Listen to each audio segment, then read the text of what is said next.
Let's have some fun making some heart-shaped decorations. Hello, I'm Caroline, and today I'm going to make some decorations. They're heart-shaped, and you could tie them in with Valentine's Day, but certainly not necessarily. You can use them for any reason at all. Everybody loves hearts, and they are a nice home decoration from springtime right through till Christmas. Right, no time for chatting. Let's get on with crafting.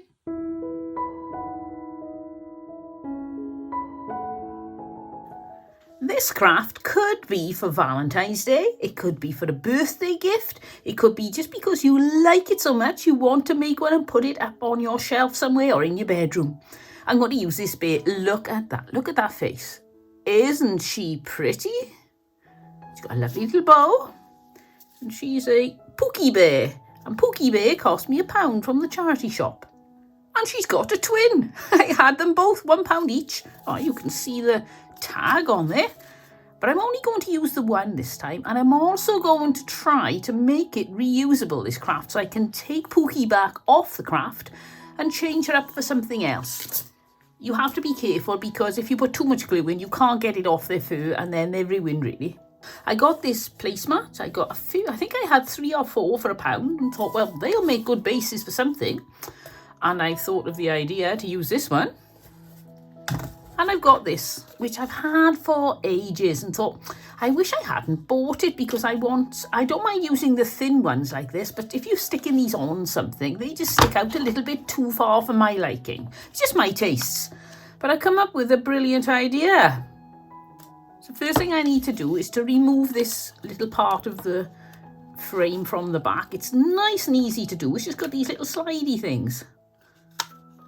Much easier than having to open those little clips. Out it comes, out with the glass, and I've got this. I want to paint this cream. If you look, that just stands out too starkly and I want it to blend in a little bit. So out with my messy piece of cardboard, out with my Kenwood Cream Chalky Finish paint and a paintbrush, and guess what we're going to do? We're going to paint it.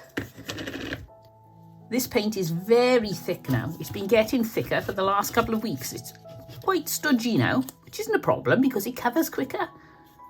I'll put those in out of the way, and then I'm just going to paint the whole of this. I know it isn't going to make a huge difference, but if you need cream and it's white, then you really do need to change the colour. On the other hand, if you've got something like this, you may decide, well, I quite like it, the contrast of the white and the cream. When you're crafting your own things, remember it's all personal taste. Don't worry. Whatever's in fashion is irrelevant. It's do you like it? And if you don't like it, then whether it's in fashion or not makes no difference at all. Don't do it. And I think this is still going to take 2 coats because it's a very glossy coat. So I'm going to get on with painting this. Then I'm going to have to put it to dry. And while we're waiting for it to dry, we'll start the next project.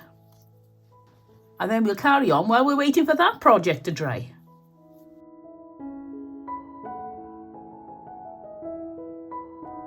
I've got this canvas picture. I had it for 50p from the charity shop. I'm going to put a new design on top of this. But rather than just put it on, I need to have a base colour. And so for the base colour, I'm going to go for this cream again, this Kenwood Cream. This should be much more fulfilling painting over the top of this. Oh yes, look at that. That's what I enjoy. First coat of paint. Second coat's a bit boring, but the first coat is always such fun. And I like painting flat things like this too, because you don't get any runs or drips. You can put it on as thick as you like. I am terrible at painting things with gloss. At home, if I have to paint the radiators, I end up slopping the paint on and it runs everywhere. All our radiators are covered in runs and drips. Terrible.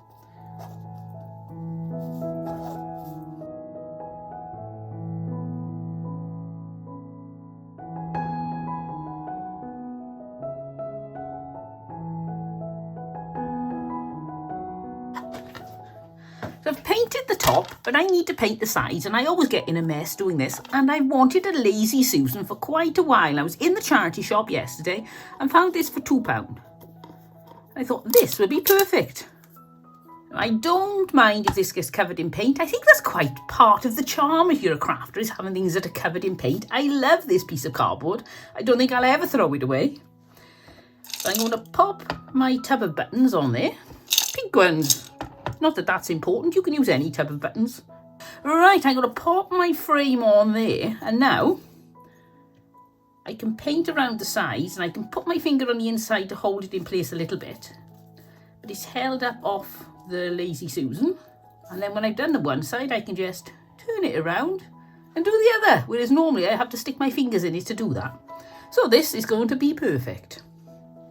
I can paint this while it's drying. I'll put the second coat on my first painting, then I'll put the second coat on this, and then we'll be back and see what on earth I am going to do with that love sign and the bear. And this is what it looks like painted up. Now there are some very tiny dots of metallic paint on this. And the reason is, while I was waiting for it to dry, I thought, oh, I know, I'll practice some paint splattering ready for the last project. And it splattered further than I expected. I've now got paint on my monitor, on my desk, on my photo frame. It's everywhere. Well, back to the subject. This is going to be a photo frame for somebody you love. And because Pookie is going to be on it, Pookie decided that she wanted a picture of her best friend, Monkey Panda. So I put that in ready, and now it's time to attach the frame to this base. Now you've got some options. You can either put it towards the back if you want to put a lot in front of it. You can put it in the middle, or you can put it right at the front. I've got a bare width to go behind it, if you see what I mean. So I'm going to come, just over halfway forwards, I think. But I want to make sure the pattern is nice. So coming around, I'm going to leave the bird in. So about there. Out with the glue gun. When I painted this, I didn't paint the bottom. I don't find sticking things to chalk paint is very successful. It's not guaranteed successful. Stick that into place. I think that's central. Just hold it for a few seconds. Remember I said my paint was thick? I think it was a bit too gloopy. It was like trying to paint with plaster. So I think the time has come, I need to add some water to it. So now we're going to put Pookie on. I've got the option to glue Pookie into place, but I really don't want to because I'm going to use Pookie a lot of times in a lot of crafts. So I'm going to pop Pookie behind the frame and then see how I can attach her without her falling over. So let's see if I can show you this. This is going to be difficult.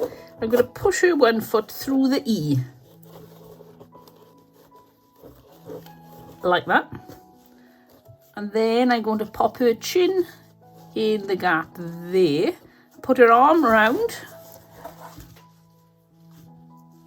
and by juggling around with her you can actually get her to stand in a really good position. But I'm going to take her back off for now because I know that works, and we need to decorate the front of this. It's a bit big. A bit big. Oh. So I'm going to use one of these. It's huge, long. I don't know if I can show you. Oops. Let's show you how long this is. It's huge. I'm never going to use something that length. Well, not that I can think of. So I'm going to take one of the flowers off. I think I'll take the top one off, and at least it shortens it a bit. Like that.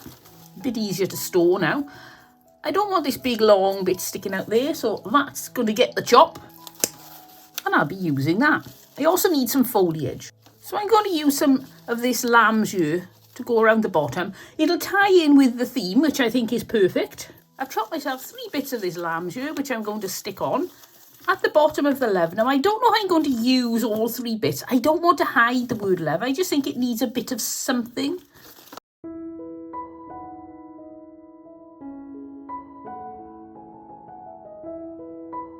My flower's going to go on, but I want something behind the flower.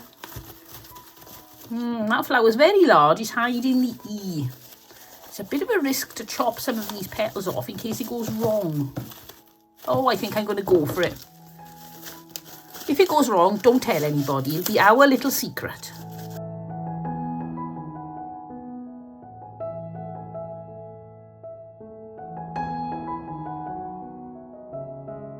Well, that shrunk it down a bit.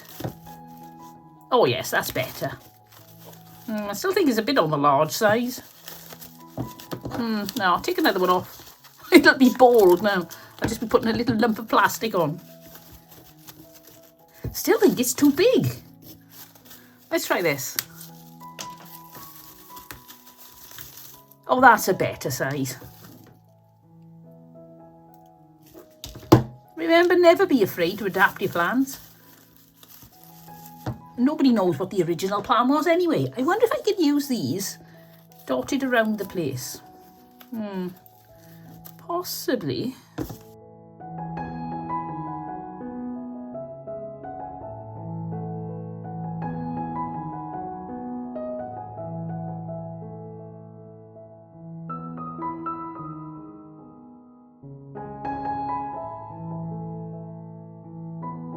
Are you into putting florals onto things or not?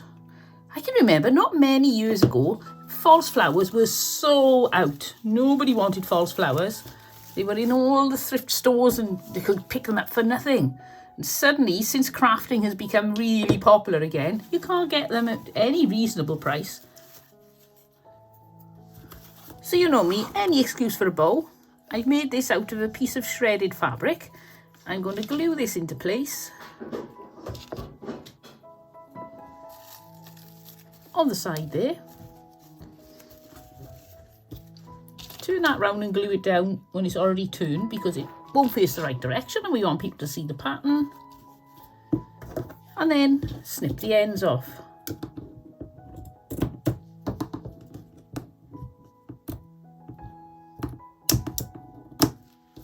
So now all I need to do is take this up to my display, put Pookie on, and let's see what it looks like.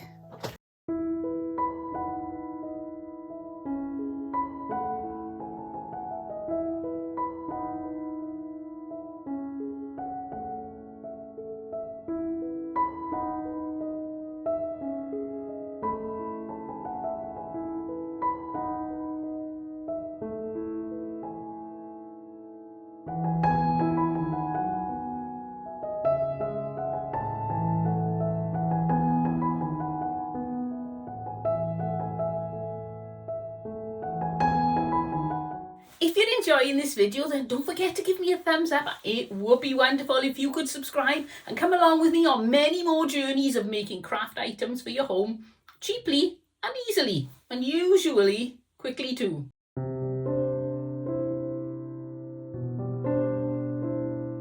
Before we get back to that craft where I painted the canvas, we're going to get on with the next craft.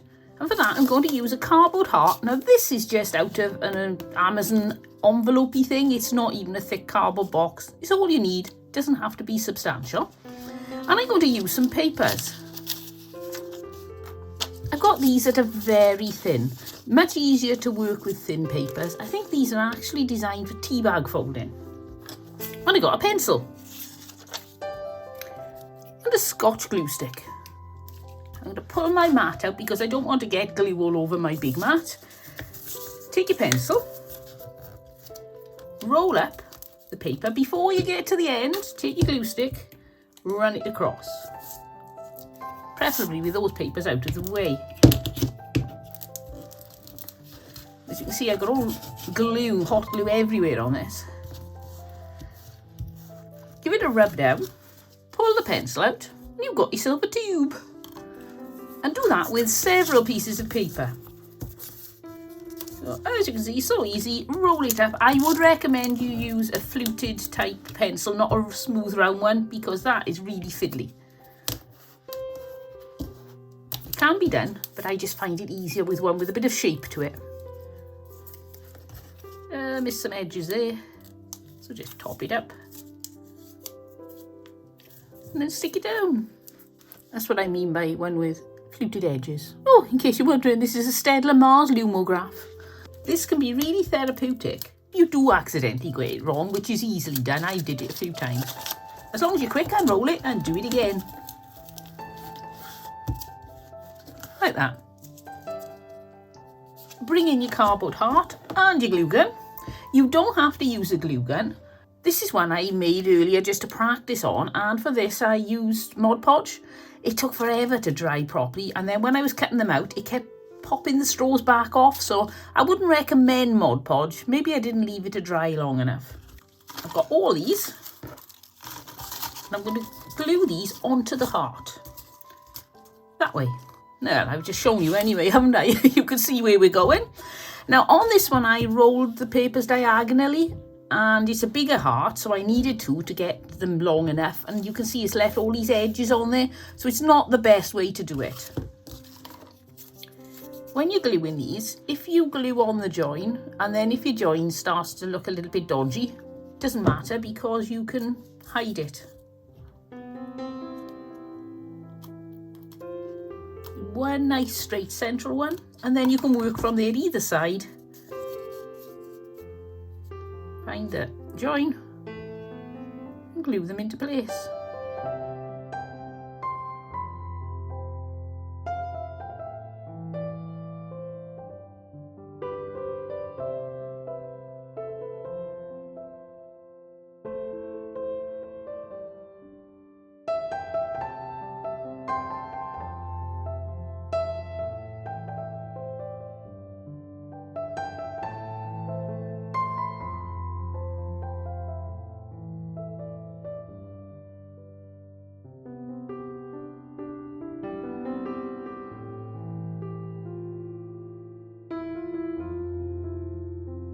Now I know that doesn't look much like a heart, but don't panic. Now we come out with the scissors,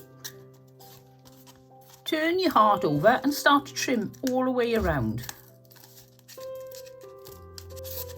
This is where the thinner the paper you've used and the less paper you've used, the easier it's going to be to trim it. If you've used a really heavy gauge paper, or you've round and round and round very enthusiastically, it'll take a lot more cutting.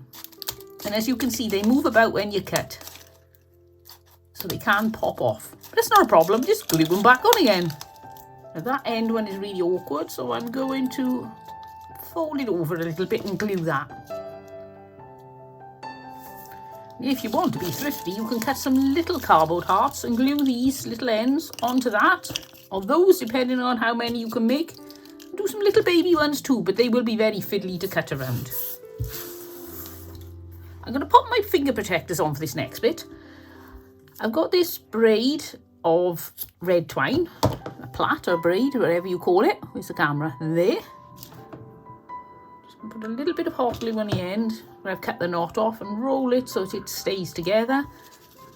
And then I'm going to put it all around the edge of this. And I'm going to need 2 thicknesses, I think, of this. I think the word would be thicknesses, layers, whatever. Make sure you come right to the edges of the straws. Try not to get glue all over the front of your heart. I don't think I'm going to manage that, but I'll give it a go.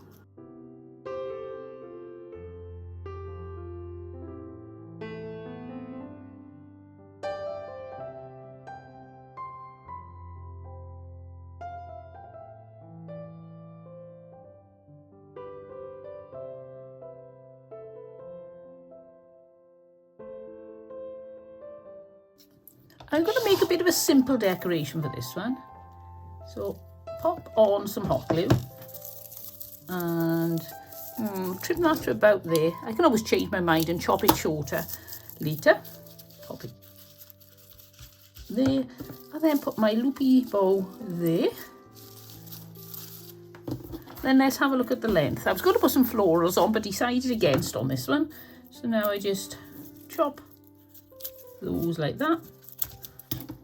Now you have the option to put a hanger on the back if you want to. You can decorate this any way you like. I think because of all the prettiness of the papers, I don't want to overly embellish it and hide too much of it. So I like that. But let's see what we can do with this one. I thought with this one I could use some of this white twiney ropey thing. I think it's rope. What's the difference between twine and rope? Is it the thickness? That's all I can think of. Right, so a little bit more glue in the end there so that it doesn't fray.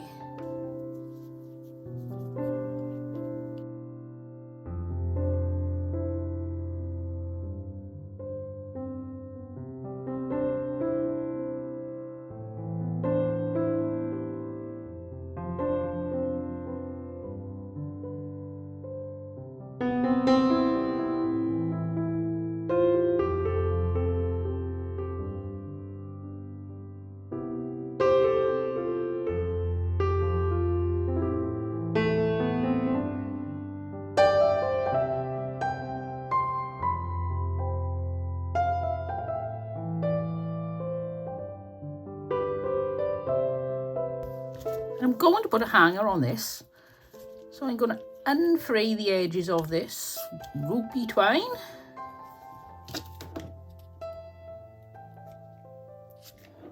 And glue it into place. You don't have to unfray it because it's so thick. I don't want it to hold this heart too far away from the wall when it's hanging. So wait till that point. Now we just need to add a little bit of embellishment. I've got this lovely Hessian ribbon that I think will make a lovely bow. Lovely and lovely. I do say lovely far too much. Pop that off.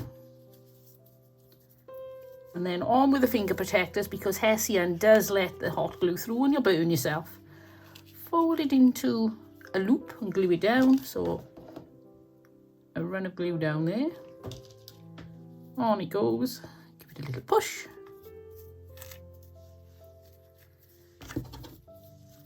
Cut a section off again. Fold this in half. And then you want to squash this bow like that. And fold your Hessian around and glue it at the back.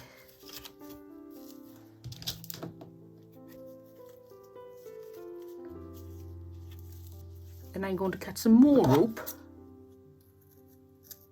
Pull the sections apart like that. Even them up. And we can shorten that a bit. About there. A wodge of glue on with the sections. And then pop the bow on the top. Depending on how frilly you want the edges to be, you can fray them more, you can make it more into a fringe. I quite like it like that. Sort of shabby-ish, but not too shabby. And then one final touch, a little button in the middle. So two, exactly the same method of making hearts, but they look so different, don't they? I'm not sure which I prefer. I think I prefer the pale one, but the red one's quite pretty too. And you can add anything you want to. I wonder if we could add a little red button on there too. Have a look in my button pot.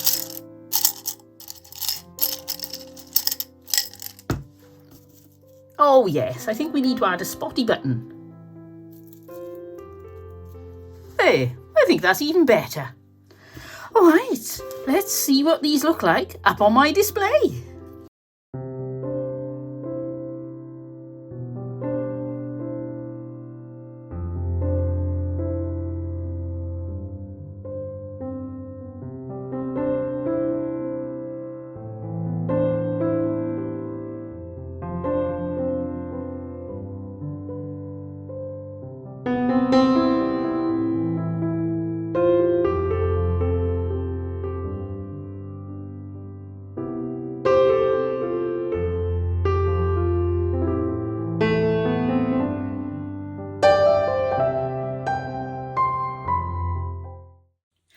It's time for a messy craft. So let's do something with paint splatters, but be warned, this tends to splatter everywhere. You will even get spots on your glasses if you wear glasses. Right, let's get on with it.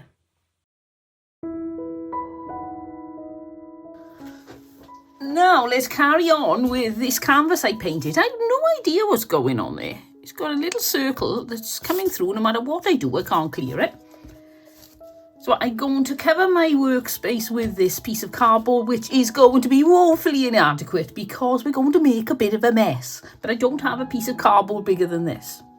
I'm going to pop that little circle at the bottom. I think that's the best place to go. And I've cut myself out a heart that fits nicely into the centre of this square. So you adjust the size of the heart for whatever size canvas you're working on. I've got myself a very expensive palette. Always be sure to use an expensive palette. And some metallic paints. And I'm going to start with this darker one, which is a iridescent copper. It's Studio Acrylics from Peebo. I do like the Peebo acrylics, especially in the metallics. They're very good. They're very opaque. Some say opaque, but they're not really opaque. Now, the reason I've gone for cardboard, not paper, is this could move about and I don't want it to. I want it to keep very still. So having a substantial cardboard makes it stay in place. Get myself some water in my very expensive water container, which is a yogurt pot. And then I'm going to add a fair bit of water to this. I want it to be quite liquid. When you think it's liquid enough, clean the biggest part off and just flick it with your fingers and see if anything comes off. If it does, you're at the right texture. And then we're going to come over here and flick like this. So it's very slow, so don't rush this. Enjoy the process. And if you can get it to flick around the sides of the canvas, even better. You'll possibly need to keep adding bits of water to your paint because it loses that perfect consistency very quickly. Make sure you've covered up anything of value that you don't want splattered with paint. My monitor now looks like everything's got paint splatters on it. I'm putting some big pieces all around the edge first, and then I'll concentrate on being a bit neater on the middle. But don't worry if you get big splatters, small splatters. It's all going to end up as one big jumble of colour and paint. So nobody will notice individual splatters, and that's part of the beauty of this. It's supposed to look a little bit haphazard. I keep doing that. I accidentally touch the canvas and then I try to repair it and it doesn't usually help. I'm going to give it a try. Just ignore that. We'll see that as a design element, okay? But try not to do that. If you've got plenty of space, you won't have any problem because you can do this from a great height and it'll be a much better job. But the higher you go, the further the splatters land, and I really can't risk that in my studio. I tried doing the tap the brush effect, but that's very slow and time consuming, and the little bits are really little bits. Maybe if I made it a bit wetter, but that doesn't suit me. I'll get out my next colour, which is, this isn't PBO, this is Hobbycraft, and it hasn't even got the name written on it. Pop a bit there.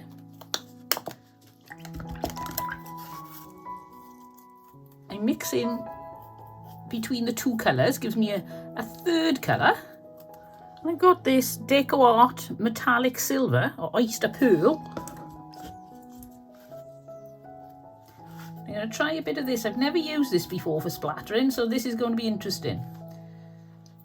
Take the thick stuff out and then let's try it on my palette. Oh, yep, that's okay.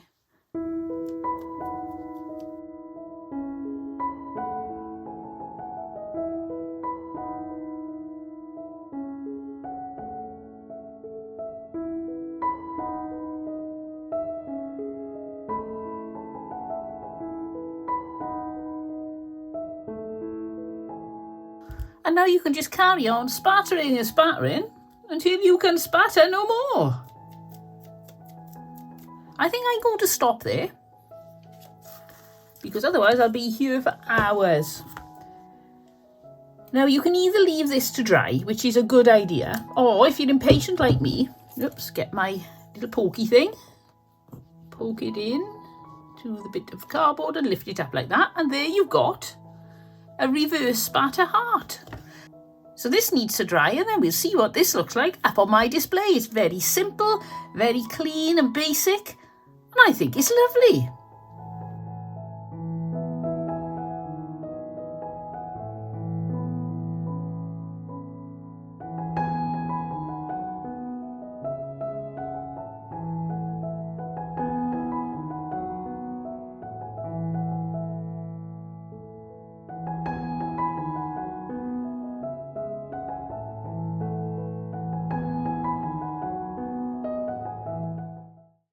Now I've got to clean paint off everything. Well, that was fun. I do love making heart-shaped decorations, whether it's for Christmas, Easter, Valentine's Day, summer, winter, they're always suitable. Don't forget to subscribe before you leave because there are lots more exciting videos coming out this year and I can't wait to get started on making all those lovely ideas. I'll see you all next time, but until then, don't forget, have fun. Bye.